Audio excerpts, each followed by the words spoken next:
Bruce Kaplan. Arrived here in the fall of 1976, graduated May 1982. I said, well, here I am on a campus with who knows how many Jews, turned out not many. I asked, what is it about this thing that my mother doesn't want me dating non-Jewish girls? Because I didn't get it at the time. Grew up in the Boston area in a large Jewish community that I was not part of. Okay, it was I lived on the wrong side of town. Had family around, and we did holidays together and this and that, but I had a bubby and a zadie who were religious, okay, and I always thought that was kind of important, and they were important to me, so I thought I owed it to them to find out what is it about this thing that we've held on so long to this, in spite of what are basically, terrible conditions, for thousands of years. So I went about exploring that, came to Hillel. We met in the chapel on the drill field. We all sat on the little raised platform there, had our stuff there. And a math professor here named Dan Farkas led services, or students led services. And afterwards we would go to some grad student's apartment, drink beer, and eat pizza. And then there was another family here named Larry and Ina Perlmutter with their 8 children. They were Orthodox. So he had his own Torah, and on Saturday mornings they had services in his home in South Blacksburg. And one morning I got dragged up there, and I didn't tell anybody what I had for breakfast that morning. And services in their basement, a single Torah, local people, made a minyan, barely. And I was given an honor that morning, of course, because you have about 20 of them to give away. And so this was a pivotal moment in my life. So I put on my jacket and, after services, and I'm ready to go home. And little Ina Perlmutter looks up at me and goes, where are you going? I go, I'm going back to campus for lunch. She goes, no, you're staying here for lunch. And I had lunch at their home for the first time that day and many, many times after that. And what I saw was how a Jewish family celebrates Shabbat, first time ever. And though I tried my hand at being Orthodox and Shomer Shabbat and that sort of stuff, the circumstances didn't work out, and I wasn't in that space. But I always remembered how that felt. There was a group of grad students and a group of kids from Tidewater who came in about the same time. And a couple of the grad students were exploring traditional Judaism and trying to be Shomer Shabbat, keep kosher, this kind of stuff. And back in the day, we delivered cassette tapes, and of course, Larry Perlmutter was here. And several of us engaged keeping kosher and other such things. And Dr. Blecker would tell you, don't repeat this, he'd say, there was a disease going around Blacksburg in the late 70s. All these people were becoming Orthodox Jews. He thought it was the oddest thing, because here you are, you left your parents' home and all the freedoms of a college campus, and you're embracing this lifestyle. It was a little odd. But looking back 30 years now, almost 40 actually, 14 people from my era became religious. Several made Aliyah. There were 3 rabbis in that group who became rabbis. Did great things. Some of them became synagogue presidents because they lost their minds, like me.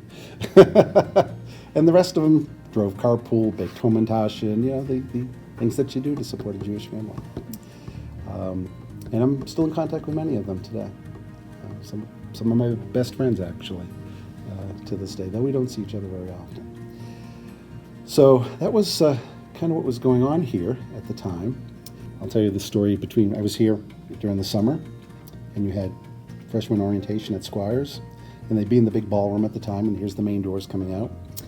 So I'd go over there, they're letting out about 11 o'clock. I'd get over there about 10:30, drag a couch over, so I had a direct line of sight. They would put on my Shalom Y'all t-shirt, Okay, and just kind of mind my own business till all the Jewish moms walked out, saw somebody with Hebrew. Oh, look, a Jew! So the Blacksburg Jewish Community Center was opened in 1980. So for 3-4 years, there was no facility per se. We just, whatever we were doing, you used a room in Squires for an event. You had no professional here.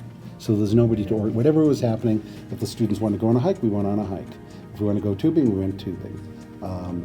We went to a couple of Shabbatones, one down in North Carolina, one up in UVA, because those were the big Hillels. So now we are a big Hillel, which is kind of exciting. Our budget for that first year was $360. That gives you an idea of what exactly we were doing. And that did not pay for pizza and beer. We had to take that out of our own pocket. Of course. But it was a close community, honestly. There was 20 to 30 kids who showed up regularly, and we liked each other. We enjoyed spending time with each other, and to the extent that there were people interested in dating and that sort of stuff, some of that was going on too. 1978, 1979, I was the president of Hillel. I had 160 names on my mailing list, 160. Okay. Now,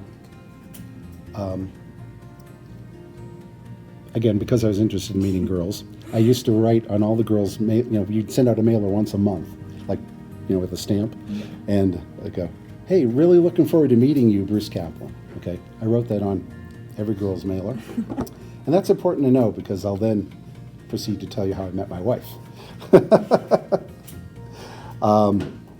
So we had a terrific Valentine's Day party in February of 1979. I would say we had 60 people out of our 160. And we had a Passover Seder in the Pearl Martyrs' home that had over 80 students. That was half the known Jewish population, okay, of Blacksburg at the time. We fed them turkey, simmis, green beans, soup, matzo balls, the whole thing, and as much manischewitz as you could stand for $4. $4, okay? I cooked most of that while I was on co-op at Northern Virginia while living at home. I cooked it all at a woman's house I knew kept kosher. And all of it came down in big bus pans and went into various freezers around the community and got heated up in various ovens around the community. And it was a terrific event. So there I am, I'm leading the Seder, and I'm at the head of the table, and right there is a woman named Phyllis Hirschman. Now I knew about Phyllis because I'd met her mother the previous year. We were attending a class at Congregational in Tikva, and she sees my Virginia Tech jacket, and she runs over and says, "Oh, you're Virginia. Do you know my daughter, Phyllis?" And I'm thinking, "You ought to meet her." I'm thinking, "No, okay, thank you." Like this. And then she told her daughter about it, and she's going, "No, thank you," like this. So at any rate, Phyllis happens to get one of my mailers with the "Really looking forward to meeting you, Phyllis," and she thought she was the only person getting that greeting. To this day, she says, "I got scammed." I said, "Not the first time, not the last time." So she came, we met, and then like 6 months later we actually went out, and then a year later we went out again. It was awfully slow getting started. Let's just really slow getting started. But that's a different kind of story. We had services in that home continued. So that's 1979. We had services in that home on Saturday morning still, and the Seder. But by 1980, they'd purchased the BJCC building, so the Torah made its way to there.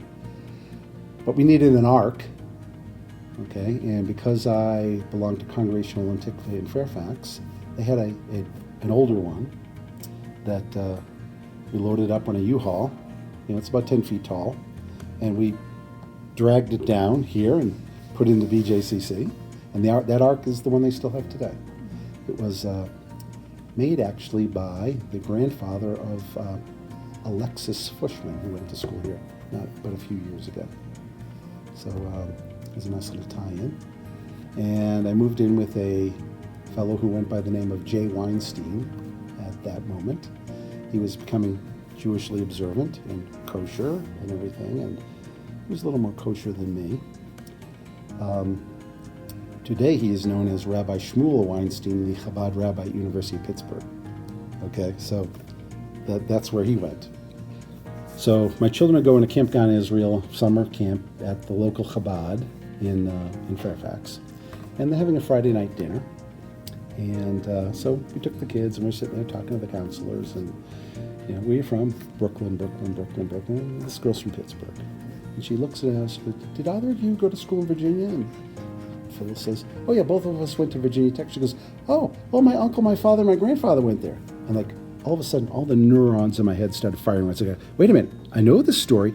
Your name is Weinstein. And can you imagine the eyes pop out, and you hear the gasp. She goes, how'd you know that? And then I said, because I was your father's roommate. To which she says, you know the oven story. I said, yes, I do. So now, coming back to, he's moving into my apartment, and he wants the apartment kosher. He says, so I need to kosher the oven. I said, yeah, okay, whatever. And how you kosher an oven? Fire. Yes, a blowtorch. He got his kosher oven. He bought my landlord a new one. After he almost melted the one that was in there and put the place on fire. So to this day, he says, somebody tells him, hey, I need a kosher oven. He goes, let me tell you something about that. So Rabbi Shmuel Weinstein of Chabad of Pittsburgh started here. And that was the Hillel house for a year and a half. And that's, we do services over at the BJCC, and everybody come back to our apartment, and we do potluck dinners and that sort of stuff. And I was already a senior by that time, and I was already dating Phil seriously, so my head was someplace else, but that was kind of the lay of the land in Blacksburg, Virginia during that period.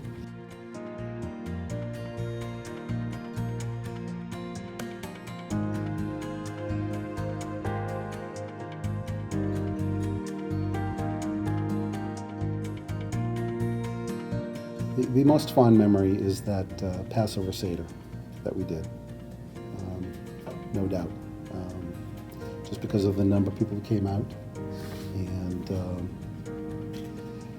again, the friendships that were made here.